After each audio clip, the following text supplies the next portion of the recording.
మన చిన్నప్పుడు పల్లెటూరులో దొరికిన పాలు ఇప్పుడు సిటీలో దొరకటం లేదు. మా ఇంట్లో దీని గురించి మాట్లాడుకుంటున్నప్పుడు కంట్రీ డిలైట్ గురించి తెలిసి ఉన్నత ప్రమాణాలు ఉన్న ల్యాబ్స్ లో టెస్ట్ చేయించి రోజు రిపోర్ట్స్ ని యాప్ లో అప్డేట్ చేస్తారు. వాళ్ళ విధానాలు చూసి సంతృప్తి చెంది ఇలా రికమెండ్ చేస్తున్నాను.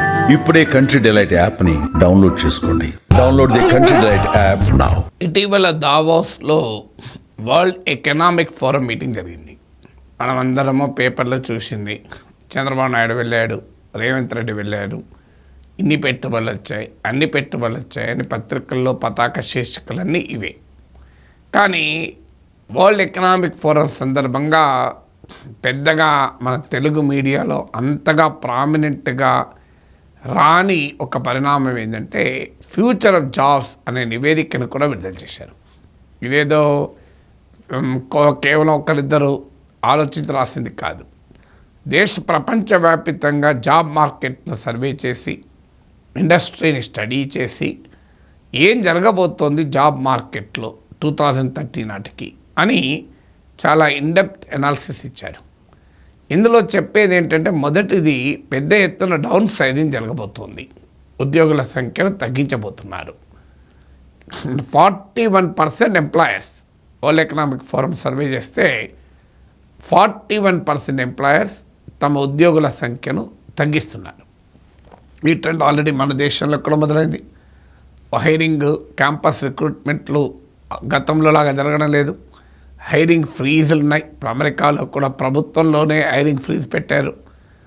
అలాగే మీకు గతంలో లాగా సాలరీస్, వేజ్ హైకులు లేవు. మీకు ఎకానమీలో వస్తున్నటువంటి ఇటీవల ఎకనామిక్ సర్వే కూడా చెప్పింది. నేను అనేకసార్లు ఈ గణాంకాలు కూడా ఇచ్చాను. ఏ రకంగా కార్పొరేట్ ప్రాఫిట్స్ పెరుగుతున్నా కూడా వేజ్ బిల్లులు పెరగడం లేదు. వేజెస్ పైన కంపెనీలు పెట్టే ఖర్చు పెరగడం లేదు. కారణం ఏంటంటే ఉన్న వాళ్ళని తొలగిస్తున్నారు. గతంలో లాగా పే హైక్లు ఇవ్వడం లేదు. అందువల్ల 41% ఎంప్లాయర్స్ తమ ఉద్యోగుల సంఖ్యను తగ్గించబోతున్నారు. దీంతో మీకు 9.2 మిలియన్ ప్రపంచవ్యాప్తంగా మీకు 9 కోట్ల ఉద్యోగాలు మాయం కాబోతున్నాయి, అదృశ్యం కాబోతున్నాయి. ఇది ఎందుకు జరగబోతోంది అంటే అనేక పరిణామాలు. ఆర్టిఫిషియల్ ఇంటెలిజెన్స్ ఒక కారణం. టెక్నాలజీ, ఆటోమేషన్ ఎప్పటి నుంచో ఉద్యోగాలను తొలగిస్తుంటే ఇప్పుడు కృత్రిమ మీద చాలామంది మనుషులు చేసే పని కన్నా చాలా వేగంగా, చాలా ఎఫిషియెంట్గా చేయబోతుంది.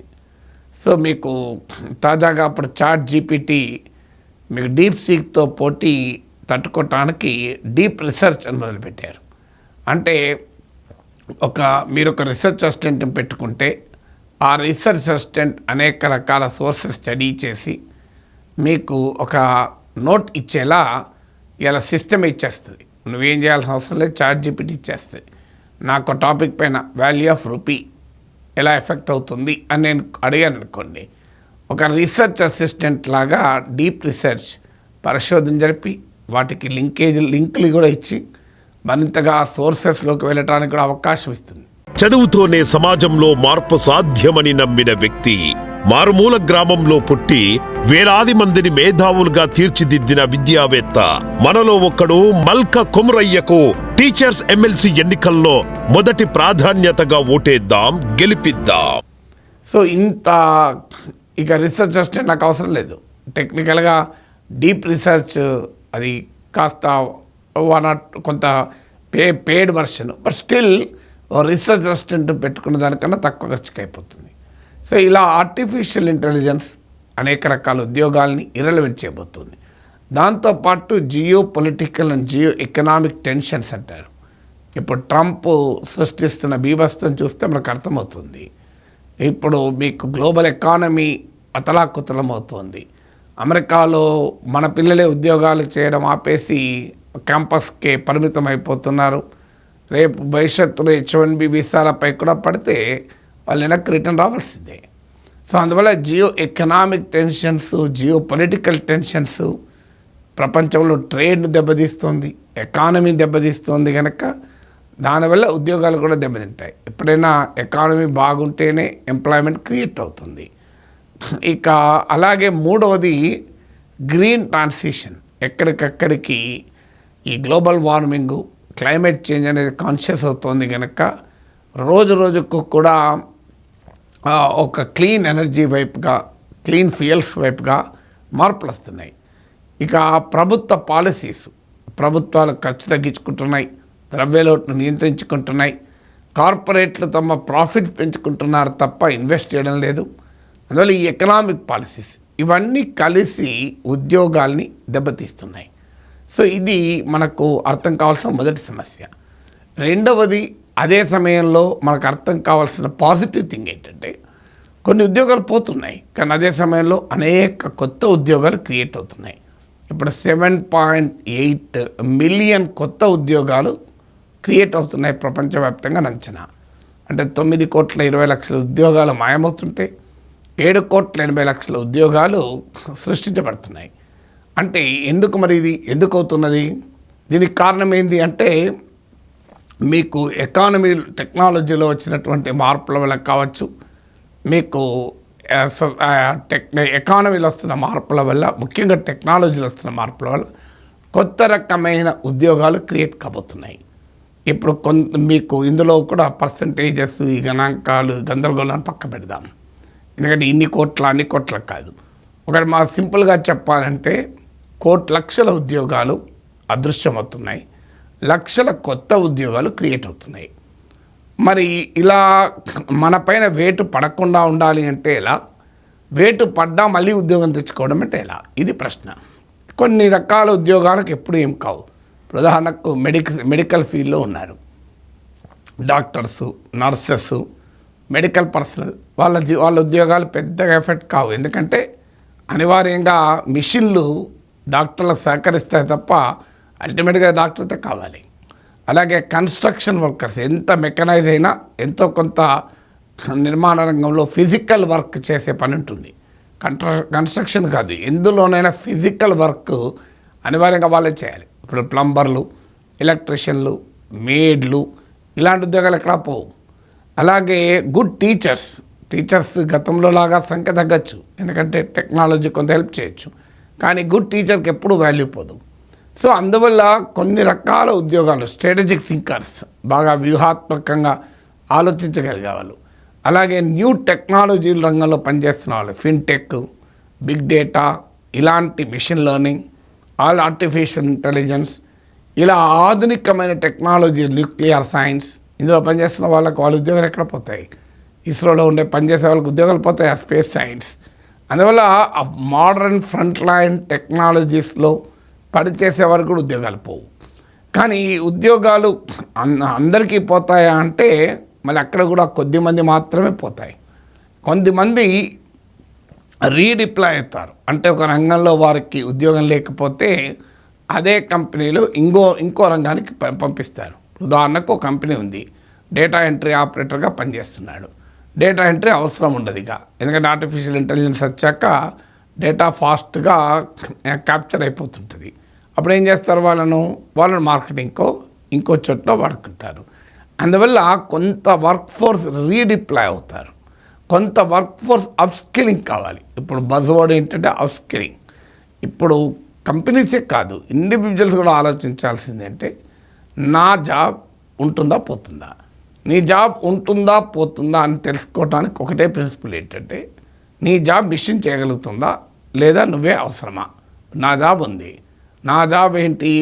ఒక విషయాన్ని లోతుగా అర్థం చేసుకొని దాన్ని ఇతరులకు అర్థమయ్యేలా వివరించడం. ఎన్ని విషయాలు వచ్చినా నా నమ్మకం నా జాబ్ ఎక్కడ పోదు, ఎందుకంటే this is something do with intellect.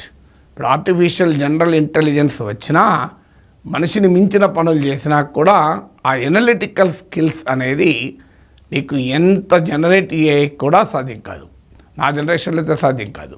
అందువల్ల నా ఉద్యోగానికి ఏం ప్రమాదం లేదు. ఒకవేళ ప్రమాదం ఏర్పడితే ఇమీడియట్లీ ఐ విల్ అప్స్కిల్ అంటే ఏంటి? నేను ఒకప్పుడు పత్రికలకు వ్యాసాలు రాసేవాడిని, మీకు ప్రతి తెలుగు దినపత్రికలు రాశాను. ఇంగ్లీష్లో the Hindu, Economic Times, Hindustan Times, Pioneer, Indian Express, Times of India, Deccan Chronicle, Deccan Herald, ఇలా అన్ని పత్రికలు రాశాను. Frontline, Economic and Political Weekly, Outlook, ఇలా అన్ని ఆర్టికల్స్కు రాశాను. కానీ కాలక్రమేణా ఏం జరిగింది? పత్రికలకు ఆదరణ తగ్గిపోయింది. ఎర్లీ 2000s వచ్చాక టీవీ వచ్చింది. ఇమీడియట్గా బ్రాంచ్ ఆఫ్ ఇంటూ టెలివిజన్. అప్పటిదాకా పత్రికల్లో వ్యాసాలు రాసే నాగేశ్వర్ కాస్త అక్కడ సడన్గా మీకు ఈనాడు, ప్రతిధ్వని, తేజ, TV9 ఇందులో విశ్లేషకుడిగా కనిపించాడు. మీరు అప్పుడు ఆ రోజుల్లో చూడండి, ఫస్ట్ జనరేషన్ విశ్లేషకులంతా దినపత్రిక నుంచి వచ్చిన వాళ్ళే. ఈ టీవీలో ఇప్పటికి కూడా రాజదీప్ సర్దేశాయ్, అర్నబ్ గోస్వామి వీళ్ళంతా ఎక్కడి నుంచి వచ్చారు. They are all from newspapers only. ఎందుకంటే అప్పుడు ఆ జర్నలిజం, టెలివిజన్ లేదు, న్యూస్ పేపర్సే. సో వెంటనే ప్రింట్ నుంచి టెలివిజన్కు అడాప్ట్ అయ్యాం. ప్రింట్ వదిలేయలేదు, ఆర్టికల్స్ రాసుకుంటూనే టెలివిజన్లో విశ్లేషించడం మొదలుపెట్టాం. అప్స్కిల్ అయ్యాం. అంటే పేపర్లో రాయడమే కాదు మాట్లాడడం కూడా అవసరమని. ఈలోగా ఇంటర్నెట్ వచ్చింది, పేపర్లు తగ్గుతున్నాయి, టీవీలు తగ్గుతున్నాయి, వెబ్సైట్లు వచ్చాయి. అందుకే దాదాపు ప్రామినెంట్ వెబ్సైట్స్ అన్నిటికీ రాశాను. First post, quint, news minute, the wire, మీరు చూడండి న్యూస్9, ఇలా చాలా వెబ్సైట్లకు రాశాను, ఇప్పటికీ రాస్తున్నాను.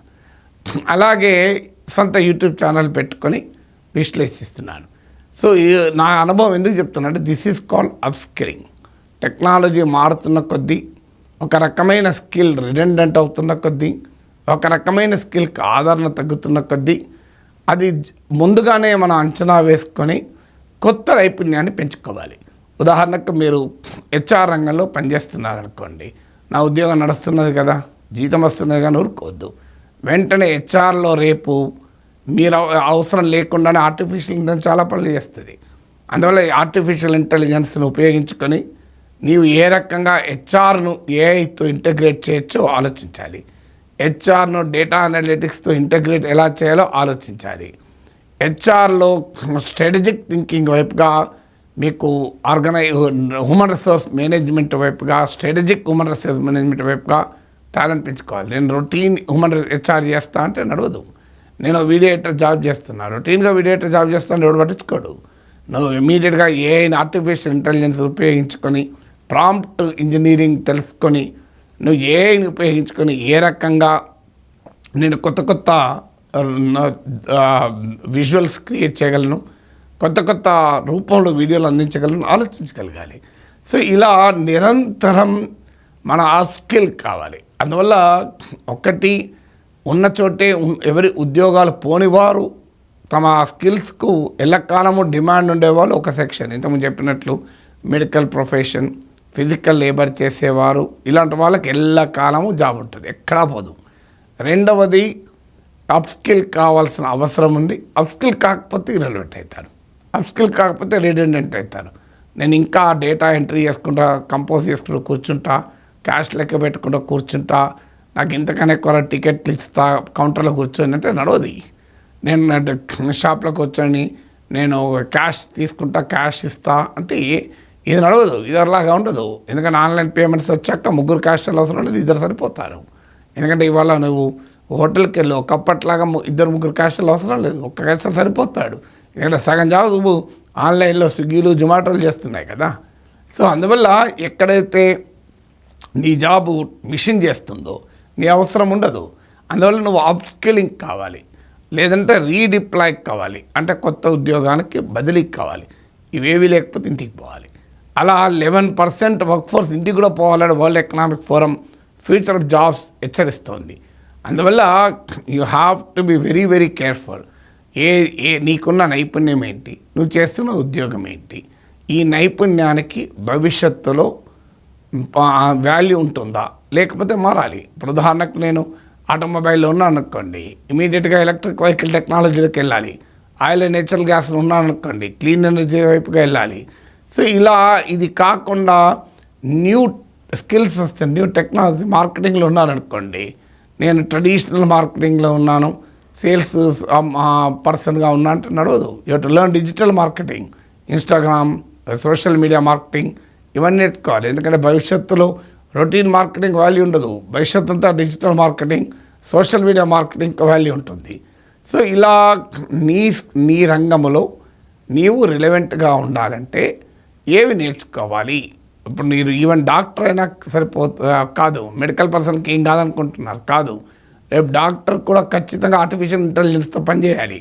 You'll have an AI assistant. So నీవు చేయాల్సిన పనిని ఈ సగం పని ఏఐ చేస్తుంది. నువ్వు ఆ డేటా కనుక ఫీడ్ చేస్తే డయాగ్నాస్టిక్ టెస్ట్ డేటా ఏఐకి ఫీడ్ చేస్తే ఏఐ దాన్ని అనలైజ్ చేసి ఆ పేషెంట్ హిస్టరీని అంతా స్టడీ చేసి it will give a summary of the case. ఆ సమ్మరీ ఇచ్చింది కరెక్టా కాదా చూసి నువ్వు మెడిసిన్స్ కూడా అదే సజెస్ట్ చేస్తుంది. ఆ సజెస్టెడ్ మెడిసిన్స్ కాదా అవునా చూసి నువ్వు మార్పులు చేయాలి. అంటే 4 డాక్టర్లు చేసే పనిని ఇద్దరు చేస్తారు, మిగతా 2 డాక్టర్ల పని ఉండదు. ఎందుకంటే సగం పని నీవు చేసి స్టడీ చేయాల్సిన పని నువ్వు 40 నిమిషాలు పట్టేది ఒక పేషెంట్కు 10 నిమిషాల్లో ఒక పేషెంట్ క్లియర్ చేస్తావు. ఎందుకంటే మిగతా పనంతా ఏఐ చేస్తుంది, టెక్నాలజీ చేస్తుంది. అప్పుడు ఏమవుతుంది, నువ్వు ఒక పేషెంట్ని చూసేవాడు టాలెంట్ ఉన్న డాక్టర్ 4 చూస్తాడు, మిగతా 2 డాక్టర్ల పని ఉండదు. అందువల్ల నువ్వు మెడికల్ ఫీల్డ్లో ఉన్నావు అనుకోండి, you have to know how to deal with the AI. నేను మెడికల్ కదా, నాకు కంప్యూటర్తో ఏ పని, నాకు టెక్నాలజీతో ఏ పని అంటే నడవదు. ఎందుకంటే AI is going to take over the medical field. Health కేర్లో ఆర్టిఫిషియల్ ఇంటెలిజెన్స్ స్టార్టప్స్ కూడా వచ్చేసాయి. సో అలా టెక్నాలజీ మన రంగాన్ని ఎలా ప్రభావితము చేస్తుందో అనేది కనుక గుర్తుంచుకోకపోతే వాల్యూ ఉండదు. సో అందువల్ల మారుతున్నటువంటి ఈ జాబ్స్ ల్యాండ్స్కేప్ను స్టడీ చేసి నీవు రిలవెంట్గా ఉండటానికి ఏం చేయాలి, కొత్తగా ఏం వస్తున్నాయి, వాటిని ఎలా అందుకోవాలి అనే నిరంతర ప్రయత్నం చేస్తేనే మార్కెట్లో మనుగడ సాధించగలవు.